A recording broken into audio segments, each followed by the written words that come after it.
ಸವಿ ಭೋಜನ ಕಾರ್ಯಕ್ರಮಕ್ಕೆ ಸ್ವಾಗತ. ನಿಮಗೆ ಲಾಸ್ಟ್ ವಿಡಿಯೋದಲ್ಲಿ ನಾನು home made instant breakfast mix ಹೇಗೆ ಮಾಡ್ಕೊಳ್ಳೋದು ಅಂತ ತೋರಿಸಿದ್ದೆ. ಇವಾಗ ಅದೇ ಬ್ರೇಕ್ಫಾಸ್ಟ್ ಮಿಕ್ಸ್ನ ಉಪಯೋಗಿಸ್ಕೊಂಡು ನಾನು ಇವತ್ತು ರವಾ ಇಡ್ಲಿ ಹೇಗೆ ಮಾಡೋದು ಅಂತ ತೋರಿಸ್ತಾ ಇದ್ದೀನಿ. ನೋಡಿ, ಇದಕ್ಕೆ ಒಂದು ಕಪ್ಪಲ್ಲಿ ನಾನು ಅರ್ಧ ಕಪ್ ಆಗಷ್ಟು ಇನ್ಸ್ಟೆಂಟ್ ಮಿಕ್ಸ್ ಹಾಕೊಂಡಿದ್ದೀನಿ. ನಂತರ 1 ಟೇಬಲ್ ಸ್ಪೂನಷ್ಟು ಗೋಡಂಬಿನ ಸ್ವಲ್ಪ ಫ್ರೈ ಮಾಡಿ ಹಾಕೊಂಡಿದ್ದೀನಿ. 2 ಟೇಬಲ್ ಸ್ಪೂನಷ್ಟು ಕ್ಯಾರೆಟ್ ತುರಿ. ನೀವು ಇದಕ್ಕೆ ಬೇಕು ಅಂತ ಹೇಳಿದ್ರೆ ಬೇಯಿಸಿರೋಂಥ ಬಟಾಣಿ ಅಥವಾ ಕಾರ್ನ್ನ ಬೇಯಿಸ್ಕೊಂಡು ಇದಕ್ಕೆ ಹಾಕೊಬೋದು. ಇದೆಲ್ಲ ಹಾಕ್ಕೊಂಡು ನೀಟಾಗಿ ಮಿಕ್ಸ್ ಮಾಡ್ಕೊಳ್ಳೋಣ. ಈಗ ಇದಕ್ಕೆ ನಾನು ಅರ್ಧ ಕಪ್ ಅಷ್ಟು ಮೊಸರು ಹಾಕೊಳ್ತಾ ಇದ್ದೀನಿ. ಇದು ತುಂಬ ಹುಳಿ ಮೊಸರಲ್ಲ, ಒಂದು ಮೀಡಿಯಂ ಹುಳಿ ಇರೋಂಥ ಮೊಸರು. ನೀವು ಇವಾಗ ಅರ್ಧ ಕಪ್ ರವೆಗೆ ಅರ್ಧ ಕಪ್ ಅಷ್ಟು ಮೊಸರನ್ನ ಹಾಕಿ ಇದನ್ನು ನೀಟಾಗಿ ಮಿಕ್ಸ್ ಮಾಡಿಬಿಟ್ಟು ಇದನ್ನು ಪ್ಲೇಟ್ ಮುಚ್ಚಿ ಇಲ್ಲ ಅಂತ ಹೇಳಿದ್ರು ಒಂದು 15 ನಿಮಿಷ ಇದನ್ನು ಹೀಗೆ ನೆನೆಯೋದಕ್ಕೆ ಬಿಡಬೇಕು. ಇದು ಕಂಪ್ಲೀಟಾಗಿ 15 ನಿಮಿಷ ನೆಂದ ನಂತರ ಇವಾಗ ನೋಡ್ತಾ ಇರ್ಬೋದು ರವೆ ಚೆನ್ನಾಗಿ ಮೊಸರಿನಲ್ಲೆಲ್ಲ ಹೀರ್ಕೊಂಡು ಗಟ್ಟಿಯಾಗಿದೆ. ಇವಾಗ ಇದಕ್ಕೆ ನಾನು ಒಂದು 1/4 ಕಪ್ ಅಷ್ಟು ನೀರನ್ನ ಹಾಕ್ಕೊಂಡು ಇವಾಗ ಇಡ್ಲಿ ಬ್ಯಾಟರ್ ಹೇಗೆ ಕನ್ಸಿಸ್ಟೆನ್ಸಿ ಇರುತ್ತೆ ಅದಕ್ಕೆ ನಾವು ಮಾಡ್ಕೊಳ್ಳೋಣ. ನೀರನ್ನ ಒಂದೇ ಸಲ ಡಂಪ್ ಮಾಡಬೇಡಿ, ಸ್ವಲ್ಪನೇ ಹಾಕ್ಕೊಂಡು ಕಲಿಸ್ಕೊಳ್ಳಿ. ಈಗ ಇದಕ್ಕೆ ನಾನು ಒಂದು 1/4 ಟೀ ಸ್ಪೂನಷ್ಟು ಈನೋ ಪೌಡ್ರ್ ಹಾಕ್ಕೊಳ್ತಾ ಇದ್ದೀನಿ. ನಿಮ್ಮ ಹತ್ರ ಈನೋ ಪೌಡ್ರ್ ಇಲ್ಲ ಅಂತ ಹೇಳಿದ್ರೆ ಕುಕ್ಕಿಂಗ್ ಸೋಡಾ, ಅಡುಗೆ ಸೋಡಾ ಏನು ಬರುತ್ತೆ ಅದನ್ನೇ ಹಾಕ್ಕೊಳ್ಳಿ. ಅದನ್ನು ಹಾಕ್ಕೊಂಡು ಒಂದೇ ಡೈರೆಕ್ಷನ್ಗೆ ಮಿಕ್ಸ್ ಮಾಡಬೇಕು.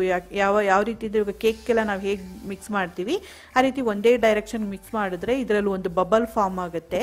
ಆ ಏರ್ ಬಬಲ್ ಏನು ಫಾರ್ಮ್ ಆಗುತ್ತೆ ಅದರಿಂದ ಇಡ್ಲಿ ತುಂಬಾ ಸಾಫ್ಟಾಗಿ ಸ್ಪಾಂಜಿಯಾಗಿ ಬರುತ್ತೆ. ಹಾಗಾಗಿ ಒಂದೇ ಡೈರೆಕ್ಷನ್ ಮಿಕ್ಸ್ ಮಾಡಿ.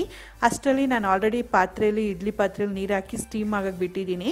ನಂತರ ಇಡ್ಲಿ ಪ್ಲೇಟ್ಗೂ ಆಯಿಲೆಲ್ಲ ಹಾಕಿ ಸೌರಿಟ್ಕೊಂಡಿದ್ದೀನಿ. ಇವಾಗ ಇದಕ್ಕೆ ಮಿಕ್ಸ್ ಮಾಡಿರೋಂಥ ಬ್ಯಾಟರ್ನ ನೀಟಾಗಿ ಹಾಕ್ಕೊಳ್ಳೋಣ. ಇದನ್ನು ಹಾಕ್ಕೊಂಡು ಏನು ಮಾಡೋಣ, ಇವಾಗ ಇಡ್ಲಿ ಪಾತ್ರೆ ಕುದೀತಾ ಇದೆ, ನೀರು ನೋಡ್ತಾ ಇರ್ಬೋದು. ಈಗ ಇದಕ್ಕಿಟ್ಟು ನಾನು ಇಲ್ಲ ಅಂತ ಹೇಳಿದ್ರು ಇದನ್ನು 10 ನಿಮಿಷಗಳ ಕಾಲ ಹೈ ಫ್ಲೇಮಲ್ಲಿ ಒಂದು 5 ನಿಮಿಷ ಫುಲ್ ಸಿಮ್ಮಲ್ಲಿ ಇಟ್ಟು ಇದನ್ನು ನಾನು ಬೇಕ್ ಮಾಡ್ತೀನಿ. ಇದು ಸ್ಟೀಮ್ ಆದ ನಂತರ ನೋಡ್ತಾ ಇರ್ಬೋದು ಇಡ್ಲಿ ಹೇಗೆ ಬಂದಿದೆ ಅಂತ ನಿಮ್ಗೆ ತೋರಿಸ್ತೀನಿ. ತುಂಬಾ ಸಾಫ್ಟಾಗಿ ಬಂದಿದೆ, ಚೆನ್ನಾಗಿ ಬಂದಿದೆ ಇಡ್ಲಿ. ನೋಡ್ತಾ ಇರ್ಬೋದು ಗೂಡು ಥರ ಎಲ್ಲ ಕಾಣ್ತಾ ಇದೆ ನೋಡಿ, ತುಂಬ ಸ್ಪಾಂಜಿಯಾಗಿ ಸಾಫ್ಟಾಗಿ ಬಂದಿದೆ. ಇವಾಗ ನಾನು ನಿಮಗೆ ಇದೇ ಇನ್ಸ್ಟೆಂಟ್ ಮಿಕ್ಸ್ನ ಉಪಯೋಗಿಸ್ಕೊಂಡು ನಾನಿವಾಗ ರವಾ ಉತ್ತಪ್ಪಂ ಹೇಗೆ ಮಾಡೋದು ಅಂತ ತೋರಿಸ್ತಾ ಇದ್ದೀನಿ. ಇದೂ ಸಹ ತುಂಬಾ ಈಸಿಯಾಗಿ ಕ್ವಿಕ್ಕಾಗೆಲ್ಲ ಆಗುತ್ತೆ. ನೀವು ಮಕ್ಕಳು ಲಂಚ್ ಬಾಕ್ಸ್ಗಳಿಗೆ ಮತ್ತು ತಿರ್ಗಾ ಬ್ಯಾಚುಲರ್ಸ್ ಇದ್ದರೆ ಈ ಮಿಕ್ಸ್ನ ರೆಡಿ ಮಾಡ್ಕೊಂಡು ಆರಾಮಾಗಿ ಮಾಡ್ಬೋದು. ಈಗ ನೋಡಿ, ಈ ಬೌಲ್ಗೆ ನಾನು ಅರ್ಧ ಕಪ್ಪಷ್ಟು ಈ ಪೌಡ್ರು ಹಾಕ್ಕೊಳ್ತಾ ಇದ್ದೀನಿ ಇನ್ಸ್ಟೆಂಟ್ ಮಿಕ್ಸ್ನ. ಈ ಪುಡಿಗೆ 1/4 ಕಪ್ಪಷ್ಟು ನಾನು ಮೊಸರು ತೊಗೊಂಡಿದ್ದೀನಿ. ಅರ್ಧ ಕಪ್ ರವೆಗೆ 1/4 ಕಪ್ಪಷ್ಟು ಮೊಸರು ಮತ್ತು 1/4 ಕಪ್ಪಷ್ಟು ನೀರು ಹಾಕ್ಕೊಂಡು ಇದನ್ನು ಚೆನ್ನಾಗಿ ಮಿಕ್ಸ್ ಮಾಡಿ ಇದನ್ನು ಮುಚ್ಚಿ ಇಲ್ಲ ಅಂತ ಹೇಳಿದ್ರು ಒಂದು 15ರಿಂದ 20 ನಿಮಿಷ ಇದನ್ನು ನೆನಿಬೇಕು ಚೆನ್ನಾಗೆ.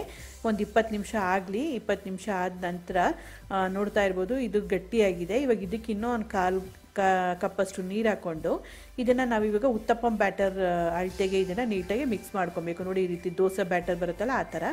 ಇವಾಗ ಇದಕ್ಕೆ ನಾನು ಕ್ಯಾರೆಟ್ ತುರಿ, ನಂತರ ಕಟ್ ಮಾಡ್ಕೊಂಡಿರೋಂಥ ಈರುಳ್ಳಿ, ಸಣ್ಣದಾಗಿ ಕಟ್ ಮಾಡಿರೋ ಈರುಳ್ಳಿ ಹಾಕ್ಕೊಳ್ತಾ ಇದ್ದೀನಿ.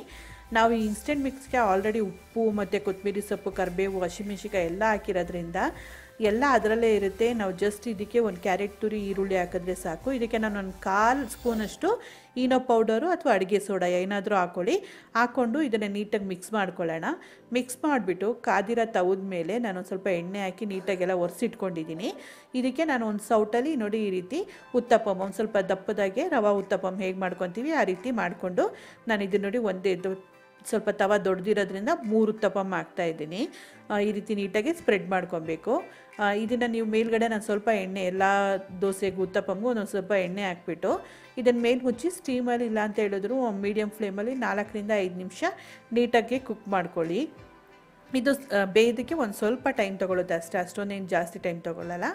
ನೋಡಿ, ಈ ರೀತಿ ನೀಟಾಗಿ ಸ್ಟೀಮಲ್ಲಿ ಒಂದು ಸೈಡ್ ಬೆಂದ ನಂತರ ಇನ್ನೊಂದು ಕಡೆಯೂ ಇದು ಮಾಡಿ ತಿರುವು ಹಾಕ್ಕೊಂಡು ಎರಡೂ ಕಡೆಯೂ ನೀಟಾಗಿ ಇದನ್ನು ಬೇಯಿಸ್ಕೊಬೇಕು. ತುಂಬ ಚೆನ್ನಾಗಿರುತ್ತೆ. ಖಂಡಿತವಾಗ್ಲೂ ಟ್ರೈ ಮಾಡಿ ನೀವು ಮಕ್ಕಳುಗಳಿಗೆ. ಮತ್ತು ತಿರ್ಗಾ ನೀವು ಬೆಳಗ್ಗೆ ಎದ್ದು ಕ್ವಿಕ್ಕಾಗಿ ಏನು ಮಾಡಬೇಕು ಅಂತಂದರೆ, ನೀವು ಇನ್ಸ್ಟೆಂಟ್ ಮಿಕ್ಸ್ನ ಪೌಡ್ರನ್ನ ನೀವು ರೆಡಿ ಮಾಡಿ ಇಟ್ಕೊಂತು ಅಂತ ಹೇಳಿದ್ರೆ ಆರಾಮಾಗಿ ಇದನ್ನು ಎದ್ದು ವಿತಿನ್ 5-10 ಮಿನಿಟ್ಸಲ್ಲಿ ಮಾಡಿ ಕ್ಲಿಯರ್ ಮಾಡ್ಬೋದು. ತುಂಬಾ ಚೆನ್ನಾಗಿರುತ್ತೆ. ನೆನೆಯೋದಕ್ಕೆ ಒಂದು ಟೈಮ್ ಬೇಕಾಗುತ್ತೆ ಅನ್ನೋದು ಬಿಟ್ಟರೆ ಇನ್ನೇನು ಇಲ್ಲ.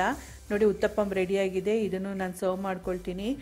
ನೀವು ಖಂಡಿತವಾಗ್ಲೂ ಈ ಇನ್ಸ್ಟೆಂಟ್ ರವಾ ಇಡ್ಲಿ ಮತ್ತು ರವಾ ಉತ್ತಪ್ಪಂ ಖಂಡಿತವಾಗ್ಲೂ ಟ್ರೈ ಮಾಡಿ. ಹೇಗೆ ಬಂದಿದೆ ಅಂತ ನಿಮ್ಮ ಅನಿಸಿಕೆ ಅಭಿಪ್ರಾಯಗಳನ್ನ ಕಮೆಂಟ್ಸ್ ಮಾಡೋದು ಮರಿಬೇಡಿ. ಈ ವಿಡಿಯೋ ನಿಮ್ಗೆ ಇಷ್ಟ ಆದರೆ ಲೈಕ್ ಮಾಡಿ, ಶೇರ್ ಮಾಡಿ. ಮತ್ತಷ್ಟು ಟೇಸ್ಟಿ ಮತ್ತು ಎಮ್ಮೆ ರೆಸಿಪಿಗಾಗಿ ಸವಿ ಭೋಜನ ಕಾರ್ಯಕ್ರಮಕ್ಕೆ ಸಬ್ಸ್ಕ್ರೈಬ್ ಆಗೋದು ಮರಿಬೇಡಿ. Thanks a lot for watching.